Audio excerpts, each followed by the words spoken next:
যে মেয়েটা তার পিরিয়ডের কথা কোনো সংকোচ ছাড়াই তোমাকে বলে দেয়, সেই মেয়েটা সত্যিই তোমাকে অনেক ভালোবাসে।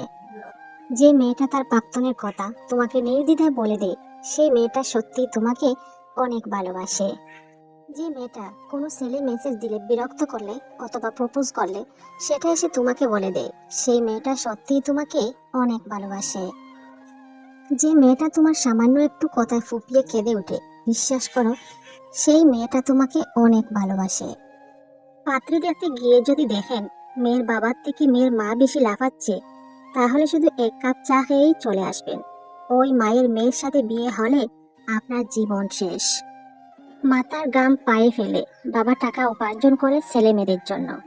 ছেলে মেয়ে যখন বড় হয় তখন বলে, বাবা আমার জন্য কিছুই করে নাই, এগুলো সবই আমার।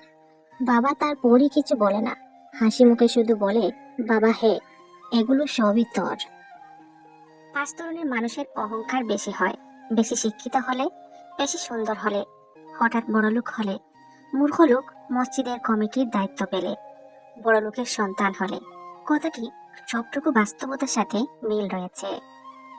মহিলা মানুষের জেদ না থাকাই উত্তম, কারণ একটা মহিলার জেদ অনেক সময় একটা পুরো পরিবারকে ধ্বংস করে দেয়, অশান্তি গড়ে বাসা বাঁধে। অন্যদিকে একটা পুরুষের জেদ তাকে নিজের লক্ষ্যে পৌঁছাতে সাহায্য করে। একটা ছেলের প্যান্টের চেন খোলা থাকলে কেউ যদি বলে, আপনার চেন খোলা, তবে ছেলেটা দ্রুত চেন লাগাবে, না হয় লজ্জার স্থান ত্যাগ করবে। আর যদি একটা মেয়ের বুকের ওড়না সরে গেলে যদি বলি, বোন আপনার বুকের ওড়না সরে গেছে, সে লজ্জা তো পাবেই না, উত্তরে বলবে, আপনার নজর খারাপ। এটাই হলো পার্থক্য। কেউ এতটা ধনী নয় যে তার গতকালকে কিনতে পারবে, আর কেউ এতটা গরিবও নয় যে সে তার আগামীকালকে বদলাতে পারবে না। মাঝে মাঝে শত্রুর সাথেও সুসম্পর্ক রাখার চেষ্টা করুন, কারণ এই দুনিয়ায় কায়দা করে বেঁচে থাকতে হয়।